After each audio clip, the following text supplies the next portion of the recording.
નમસ્કાર વિદ્યાર્થી મિત્રો, Shri Gyanjyot education charitable trust સંચાલિત શ્રી દક્ષિણામૂર્તિ વિદ્યાવલ્લીની યુટ્યુબ ચેનલમાં હું રામી કૃપા આપ સૌનું હાર્દિક સ્વાગત કરું છું. ધોરણ 7માં આપણે વિષય વિજ્ઞાનમાં છે પાઠ 5 એસિડ બેઝ અને ક્ષાર. તો જો એસિડ બેઝ અને ક્ષાર, તો એસિડ બેઝ અને ક્ષાર તો આપણે રેગ્યુલર ઉપયોગ કરતા જોઈએ છીએ કે રોજિંદા જીવનમાં આપણે લીંબુ છે, આંબલી છે, મીઠું છે, ખાંડ છે, વિનેગર છે, આ બધા પદાર્થોનો ઉપયોગ કરીએ છીએ.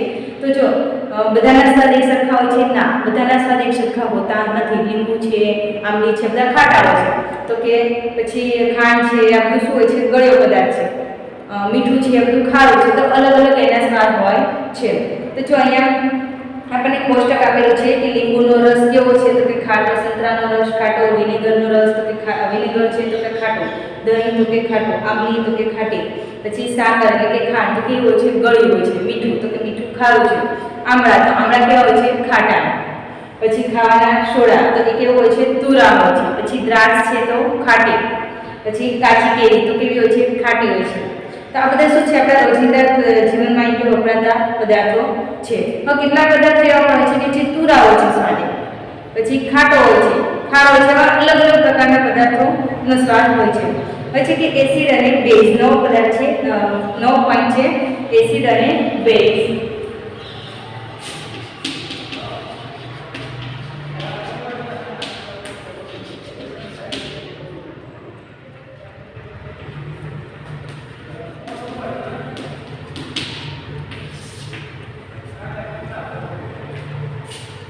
દહીં, લીંબુનો રસ, દાળમીનો રસ અને વિનેગરનો સ્વાદ ખાટો હોય છે. કેવો હોય છે? ખાટો. તેમનો ખાટો સ્વાદ તેમાં રહેલા એસિડને કારણે હોય છે. જો આનો ખાટો સ્વાદ શેના કારણે છે? તો કે એની અંદર જે એસિડ હોય છે એના કારણે કયા સ્વાદે ખાટા હોય છે. તો આ પદાર્થો કેવા છે? રાસાયણિક ગુણધર્મ શું કહેવાય આ પદાર્થનો? તો કે એસિડિક છે. ખાટા પદાર્થોનો રાસાયણિક ગુણધર્મ તો કે એસિડિક છે. હવે એસિડ શબ્દની ઉત્પત્તિ લેટિન શબ્દમાંથી થઈ છે. કયો શબ્દ? તો કે એસિડ. એસિડ ઉપરથી જે આ શબ્દ આપણને મળી આવ્યો છે કે જેનો અર્થ છે ખટાશ એવો થાય છે. એસિડ એટલે કે ખટાશ. તો આ પદાર્થમાં રહેલો એસિડ કુદરતી એસિડ છે. બેકિંગ સોડા એટલે કે ખાવાના સોડા, આનો સ્વાદ કેવો છે? તો કે શું તેનો સ્વાદ પણ ખાટો હોય છે? ના, નથી હોતો. જો ના હોય તો એ સ્વાદ કેવો હોય છે? તો તેનો સ્વાદ ખાટો નથી. તો તેમાં શું છે? એસિડ હોતો નથી. ખાવાના સોડાનો સ્વાદ કેવો હોય છે? તુરો હોય છે. તો એમાં ખાટો નથી હોતો સ્વાદ, એના કારણે એને શું કહેવાય? એસિડ કહી શકાય નહીં. હવે એનો સ્વાદ તુરો છે તો તેના દ્રાવણને હાથમાં લઈને મસળશો તો આપણને કેવું લાગશે? સાબુ જેવું ચીકણું લાગશે. આપણે સાબુને જે હાથમાં લગાવીએ તો કેવું ચીકણું લાગે ને, તો એ કે આપણે ખાવાના સોડા છે તો તમે ક્યારેક હાથમાં લઈને છે તો આપણને કેવું લાગશે? ચીકણો પદાર્થ લાગે છે. તો આ પદાર્થનો સ્વાદ તુરો અને તેમને સ્પર્શ કરવાથી સાબુ જેવો ચીકાશ જણાય તો તેને શું કહેવાય? એમનામાં બેઝ હોય છે, એટલા માટે એને શું કહેવાય છે? બેઝ કહીએ છીએ. હવે આ એમની પ્રકૃતિ કઈ છે? સ્વભાવ શું કહેવાય? બેઝિક સ્વભાવ છે. જો આપણે કોઈ પદાર્થને જીભ વડે ચાખી શકતા ન હોય તો આપણે તેની પ્રકૃતિ કેવી રીતે શોધી શકીએ? તો જીભ વડે ચાખી શકીએ તો આપણને ખબર પડે કે ખાટો છે, આ તુરો છે. હવે ચાખ્યા વગર કેમ ખબર પડે? તો આપણે એની પ્રકૃતિ કઈ રીતે શોધી શકીએ? તો શું કીધું છે કે આ પદાર્થને એસિડિક છે કે બેઝ એ જાણવા માટે શું કરવાનું? તો કે આ પદાર્થને કે નો જાણી શકાતું, ચાખ્યા વગર ચાખી શકાતા ન હોય તો એ ખબર ના પડે તો આને શું કહેવાય? પદાર્થને સૂચક કહે છે. જ્યારે સૂચકને કે એસિડિક કે બેઝિક પદાર્થના દ્રાવણમાં નાખવામાં આવે છે ત્યારે શું થાય છે? એનો રંગ બદલાઈ જાય છે. તેના ઉપરથી આપણને ખ્યાલ આવી જાય છે કે આ શું છે? બેઝિક છે કે એસિડિક પદાર્થ છે. વગેરે કે આ સૂચકો કે કુદરતી રીતે પ્રાપ્ત થયેલા છે. અહીંયા આપણને જો શું કીધું છે? એસિડનું નામ અને શેમાં જોવા મળે છે આપેલું છે. એસિડ અને બેઝના નામ આપેલા છે અને શેમાંથી જોવા મળે છે. તો જો અહીંયા આપણે તમને કોષ્ટક આપેલું છે કે એસિડિક એસિડ તો કે વિનેગરમાં, ફોર્મિક એસિડ તો કે કેળીના ડંખમાં, સાઇટ્રિક એસિડ તો કે નારંગી લીંબુ જેવા ખાટા ફળોમાં, લેક્ટિક એસિડ તો કે દહીંમાં, ઓક્સેલિક એસિડ તો કે પાલકમાં જોવા મળે છે, એસ્કોર્બિક એસિડ તો કે આમળા, સાઇટ્રસ અને સાઇટ્રસ ફળોમાં જોવા મળે છે. પછી ટાર્ટરિક એસિડ તો કે આંબલી, દ્રાક્ષ તથા કાચી કેરી વગેરેમાં આ એસિડ જોવા મળે છે. અહીંયા નીચે છે બેઝ. ઉપર બધા કયા એસિડ હતા? તો કે કુદરતી એસિડ છે. અહીં નીચે છે બેઝ. તો કે બેઝનું નામ છે કેલ્શિયમ હાઇડ્રોક્સાઇડ ચૂનાના પાણીમાં. પછી એમોનિયમ હાઇડ્રોક્સાઇડ તો કે કાચ સાફ કરવાના પાણીમાં જોવા મળે છે. એક સોડિયમ હાઇડ્રોક્સાઇડ અને પોટેશિયમ હાઇડ્રોક્સાઇડ તો કે સાબુમાં. અને મેગ્નેશિયમ હાઇડ્રોક્સાઇડ એટલે મિલ્ક ઓફ મેગ્નેશિયામાં જોવા મળે છે. હવે નવો પદાર્થ છે આપણી આસપાસના કુદરતી સૂચકો. જો બધા પદાર્થોમાંથી કયા પદાર્થોમાંથી કે કયા પ્રકારના કે એસિડ આપણને જોવા મળે છે એ જોઈ ગયા. હવે નવો પોઈન્ટ છે કે આપણી આસપાસના કુદરતી સૂચકો.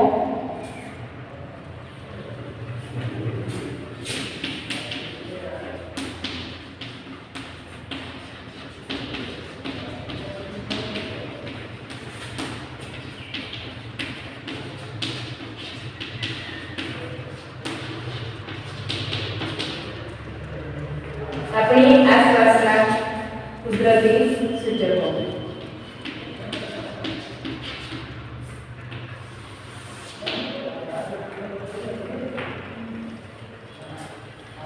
જો લિટમસ એક શું છે પ્રાકૃતિક રંજક. લિટમસ પ્રાકૃતિક રંજક. સામાન્ય રીતે સૌથી વધુ ઉપયોગમાં લેવામાં આવતું સૂચક લિટમસ છે. તેને લાઇકેનમાંથી પ્રાપ્ત કરવામાં આવે છે. શેમાંથી આપણને પ્રાપ્ત થાય છે? લાઇકેનમાંથી. હવે નિષેધિત પાણીમાં તેનો રંગ જાંબુડિયો હોય છે. જો તેનો રંગ કેવો હોય છે? જાંબુડિયો રંગનો હોય છે. તેને જ્યારે એસિડિક દ્રાવણમાં નાખવામાં આવે છે, જો એને શેમાં નાખવામાં આવે? એસિડિક દ્રાવણમાં નાખવામાં આવે છે ત્યારે તે લાલ રંગ ધારણ કરે છે. જ્યારે કે આને જાંબુડિયા રંગ હોય છે એને આપણે એસિડિક દ્રાવણમાં નાખવામાં આવે તો કયો રંગ થઈ જાય છે? લાલ રંગ જોવા મળે છે. લાલ રંગ ધારણ કરે છે. અને જ્યારે તેને બેઝિક દ્રાવણમાં નાખવામાં આવે છે ત્યારે તે કેવા રંગ ધારણ કરે છે? ભૂરો રંગ. લિટમસ દ્રાવણના સ્વરૂપમાં પ્રાપ્ત છે અથવા તે કાગળની પટ્ટીઓના સ્વરૂપમાં પણ જોવા મળે છે, જેમને લિટમસ પત્ર કહે છે. સામાન્ય રીતે લિટમસ પત્ર ભૂરા તથા લાલ રંગના મળે છે. જો લિટમસ પત્ર કેવા રંગના હોય છે? ભૂરા અને લાલ રંગના હોય છે.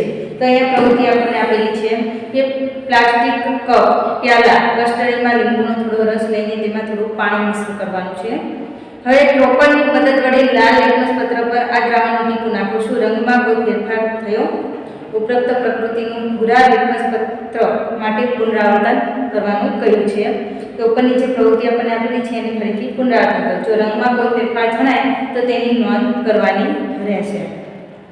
આ પ્રવૃત્તિની કે નીચે આપેલા પદાર્થો માટે પણ કરવાની છે કે નળનું પાણી, ડિટર્જન્ટનું દ્રાવણ, એરેટેડ પીણું, સોડા, વોટર, સાબુનું દ્રાવણ, શેમ્પૂ, મીઠાનું દ્રાવણ, ખાંડનું દ્રાવણ, વિનેગર, બેકિંગ સોડાનું દ્રાવણ, મિલ્ક ઓફ મેગ્નેશિયાનું દ્રાવણ, વોશિંગ સોડાનું દ્રાવણ, ચૂનાનું પાણી. જો શક્ય હોય તો આ દ્રાવણો નિષેધિત પાણીમાં બનાવવા.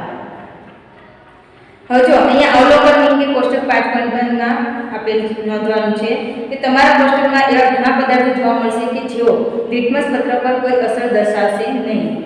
તેવા પદાર્થોના નામ લખવાના છે. એવા દ્રાવણો કે જેઓ લાલ કે ભૂરા લિટમસને રંગ બદલાતા નથી તેમને તટસ્થ દ્રાવણ કહે છે.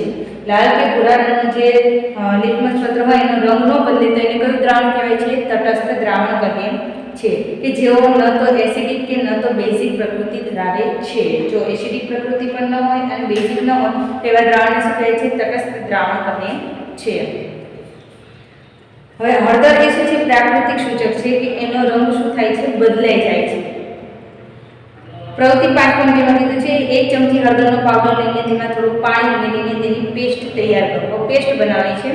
હવે બેકિંગ પેપર ગાળ પત્ર પર હળદરની પેસ્ટ લગાડીને તેને સુકાઈ જવા દો. બેકિંગ પત્ર હોય એના ઉપર લગાડી દેવાની અને પછી એને સુકાઈ જવા દેવાનું છે. ત્યારબાદ આ હળદરની પેસ્ટવાળા કાગળને કાપીને પાતળી પટ્ટીઓ તૈયાર કરો. પાતળી પટ્ટીઓ કાપીને આપણે તૈયાર કરી દેવાની રહેશે. હળદરની પટ્ટી પર સાબુના દ્રાવણનું ટીપું મૂકો અને નિરીક્ષણ કરો કે શું થાય છે. હવે જે હળદરવાળી પટ્ટી છે એના ઉપર શું મૂકવાનું છે? કે સાબુનું દ્રાવણ મૂકવાનું છે. તો શું નિરીક્ષણ કરીએ તો શું થશે? તો કે તરત જ એનો રંગ શું થશે? બદલાઈ જશે. તે જ રીતે કોષ્ટક 5.3 માં પણ દર્શાવેલા પદાર્થો માટે હળદર પત્રકની કસોટી કરીને તમારા અવલોકનો તે કોષ્ટકમાં નોંધવાના છે. તમે બીજા પદાર્થોના દ્રાવણનો પણ ઉપયોગ કરી શકો છો. જો જાસૂદના ફૂલનો સૂચક તરીકે ઉપયોગ. જાસૂદના ફૂલની થોડી પાંપડીઓ ભેગી કરીને તેને બીકરમાં મૂકો. તેમાં થોડું ગરમ પાણી રેડો. મિશ્રણને થોડો સમય પાણી રંગીન ન બને ત્યાં સુધી જેમનું તેમ રહેવા દેવાનું છે. જ્યાં સુધી પાણી રંગીન ન બને ત્યાં સુધી રહેવા દેવાનું છે. આ રંગીન પાણીનો સૂચક તરીકે ઉપયોગ કરો. આ સૂચકના 5 ટીપા કોષ્ટક 5.4 માં દર્શાવેલા પદાર્થોમાં નાખવાના છે. જો શું કીધું છે કે પાણીની અંદર જાસૂદ રહેવા દેવાનું છે કે જેનો રંગ બદલાઈ ન જાય ત્યાં સુધી, કે એ રંગીન પાણીમાં થઈ જાય ત્યાં સુધી અંદર રહેવા દેવાનું છે. પછી એના 5 ટીપા શું કરવાના છે, આપણને અહીંયા દર્શાવ્યા પ્રમાણે પદાર્થોમાં નાખવાના છે. એસિડ, બેઝ તથા તટસ્થ દ્રાવણ પર સૂચકની શું અસર થાય છે? જાસૂદના ફૂલનું સૂચક એસિડિક દ્રાવણને ઘેરા ગુલાબી અને બેઝિક દ્રાવણને લીલા રંગનું બનાવે છે. જો આ દ્રાવણ છે એ શું કરવાનું છે કે આ જે પાણી છે એના 5 ટીપા દ્રાવણમાં નાખવાના છે. તો શું કરશે તો કે એસિડ, બેઝિક તથા તટસ્થ દ્રાવણ પર આની અસર થાય છે. કઈ અસર થાય છે તો કે જાસૂદનું ફૂલનું છે એનું સૂચક એસિડના દ્રાવણને કેવા રંગનું બનાવે છે? ઘેરા ગુલાબી રંગનું બનાવે છે. જ્યારે બેઝિક છે એ દ્રાવણને કેવા રંગનું બનાવે છે? લીલા રંગનું બનાવે છે. તો આ રીતે એનો રંગ બદલાઈ જાય છે. જો આ રીતે આપણે પ્રયોગશાળામાં પણ પ્રયોગ કરી શકીએ છીએ.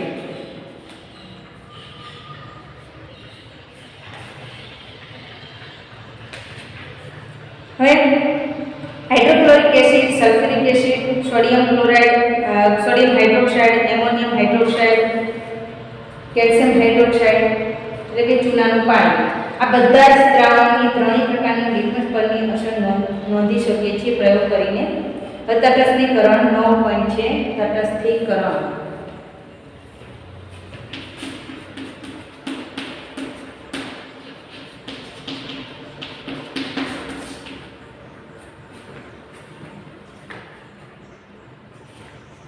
આપણે શીખી ગયા કે એસિડ ભૂરા લિટમસ પત્રને લાલ અને બેઝ લાલ લિટમસ પત્રને ભૂરું બનાવે છે.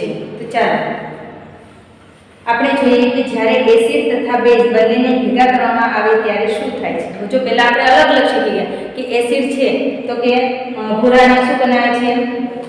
લાલ, અને બેઝ છે તો કે લાલને ભૂરું બનાવે છે. તો આ આપણે અલગ અલગ જોઈ ગયા. હવે શું થાય છે તો કે હવે બંનેને આપણે મિશ્ર કરી પછી જોઈએ કે શું થાય છે. હવે એના ઉપર પ્રયોગ કરીએ કે એવા સૂચકનો ઉપયોગ કરીશું કે જેનો આપણે અત્યાર સુધી ઉપયોગ કર્યો નથી.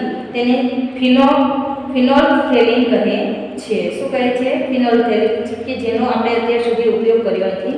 પ્રવૃત્તિ 5.5 આપણને દર્શાવેલું છે કે આ પ્રવૃત્તિનું વર્તમાન શિક્ષક દ્વારા એ નિર્દેશન કરવાનું છે કે આપણે કોઈ કસનળી છે, આ કસનળીનો ચોથો ભાગ મંદ હાઇડ્રોક્લોરિક એસિડ વડે ભરવાનો છે. તેમાં રંગની નોંધ કરો કે ફિનોલ્ફથેલિનના રંગની પણ નોંધ કરો છો. અહીંયા આપણને દર્શાવેલું છે પ્રયોગમાં કે આવી રીતે કસનળી લેવાની છે અને આમાં લેવાનું છે એસિડ પ્લસ સૂચક અને આ બેઝ છે.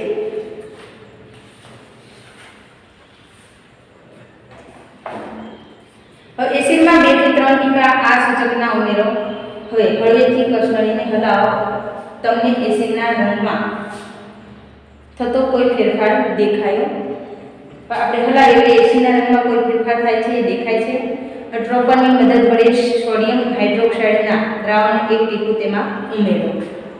કસનળીને હળવેથી હલાવો. શું દ્રાવણ રંગમાં કોઈ પરિવર્તન જણાય છે? હવે ટીપે ટીપે સોડિયમ હાઇડ્રોક્સાઇડના દ્રાવણને ઉમેરાતા જાઓ જ્યાં સુધી ગુલાબી રંગ અદૃશ્ય ન થાય ત્યાં સુધી હલાવવાનું છે. હવે હાઇડ્રોક્લોરિક એસિડનું 1 ટીપું ઉમેરો. તમને શું જોવા મળે છે? હાઇડ્રોક્લોરિક એસિડનું ટીપું ઉમેરે એટલે આપણને શું જોવા મળે કે દ્રાવણ ફરીથી રંગવિહીન બને છે. ફરીથી સોડિયમ હાઇડ્રોક્સાઇડનું 1 ટીપું ઉમેરો. શું રંગમાં કોઈ ફેરફાર જણાય છે? દ્રાવણ ફરીથી ગુલાબી રંગનું બને છે. કેવા રંગનું બની જશે? ગુલાબી રંગનું.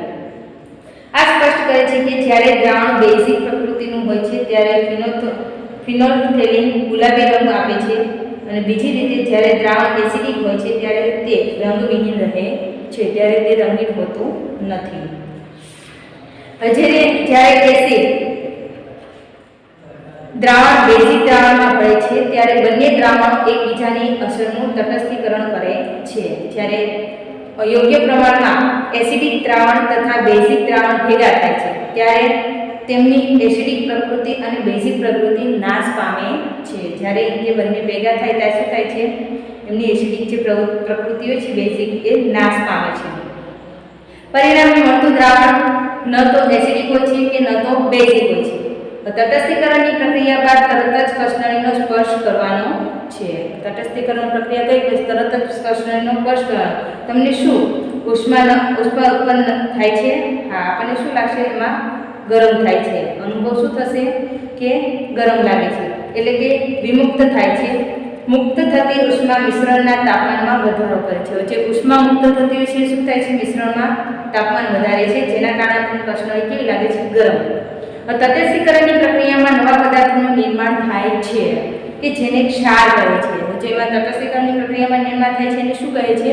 ક્ષાર કહે છે.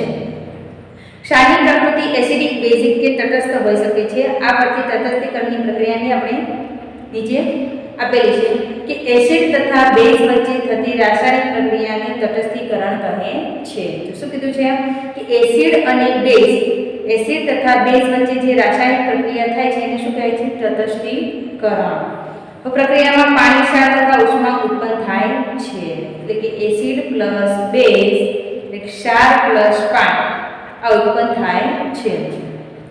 નીચે આપેલું ઉદાહરણ તટસ્થીકરણની પ્રક્રિયાનું છે કે hydrochloric acid plus sodium hydroxide એટલે કે સોડિયમ ક્લોરાઇડ પ્લસ પાણી એટલે કે H2O આપણને પ્રાપ્ત થાય છે. રોજિંદા જીવનમાં તટસ્થીકરણ નો પોઈન્ટ છે. રોજિંદા જીવનમાં તટસ્થીકરણ.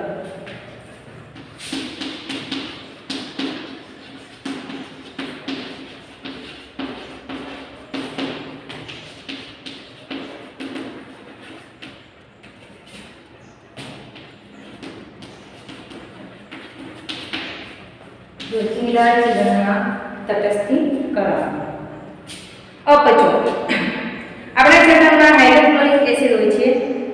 તમે પ્રકરણ 2 માં આપણે શીખી ગયા કે જે આપણને એક ખોરાકના પાચનમાં મદદરૂપ છે. હાઇડ્રોક્લોરિક એસિડ હોય છે આપણને શું થાય છે? ખોરાકમાં પાચન કરવામાં મદદરૂપ થાય છે. પરંતુ વધુ પડતો એસિડ જઠરમાં ભેગો થાય તો આપણને અપચો થાય છે. જો વધારે પડતો એસિડ જઠરમાં ભેગો થઈ જાય તો શું થાય?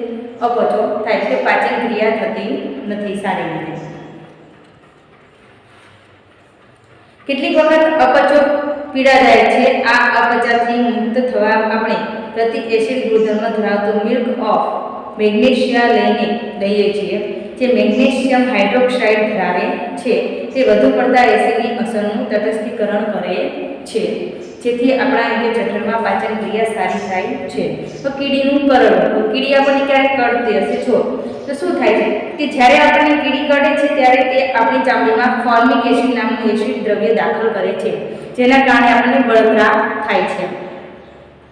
આ એસિડની અસરને દૂર કરવા માટે આપણે બેકિંગ સોડા અથવા ક્લેમાઇન દ્રાવણને ચામડી પર ઘસવું જોઈએ, જે ઝિંક કાર્બોનેટ ધરાવતું હોય છે.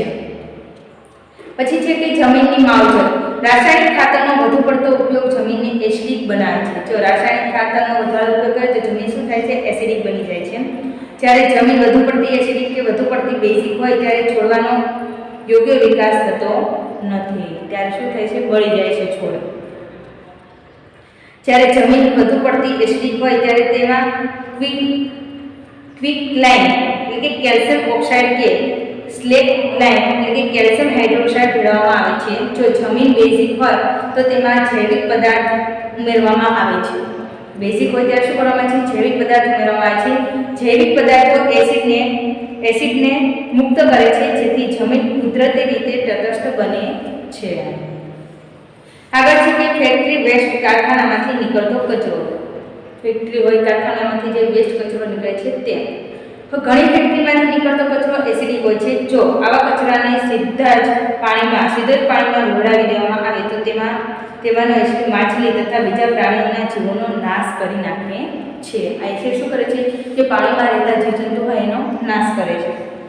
આથી ફેક્ટરીમાંથી નીકળતા કચરાને બેઝિક પદાર્થો ઉમેરીને તટસ્થ બનાવવામાં આવે છે. એટલે શું ઉમેરવામાં આવે છે? બેઝિક પદાર્થ શું બનાવવામાં આવે છે? તટસ્થ બનાવવામાં આવે છે, કે જેથી પાણીમાં રહેલા જે જીવજંતુઓ છે, માછલી અથવા બીજા અન્ય જીવજંતુઓ કે જે નાશ પામતા નથી, મૃત્યુ પામતા નથી, એટલા માટે એને શું ઉમેરવામાં આવે છે?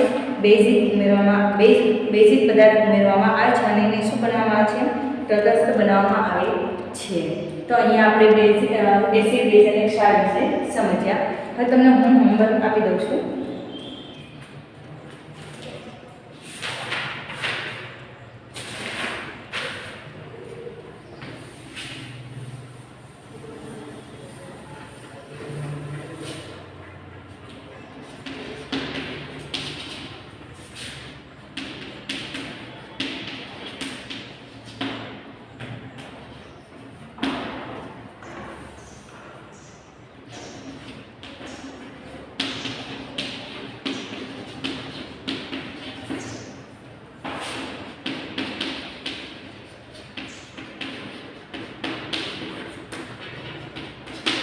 પાઠ 5નું સ્વાધ્યાય નોટબુકમાં લખવાનું છે.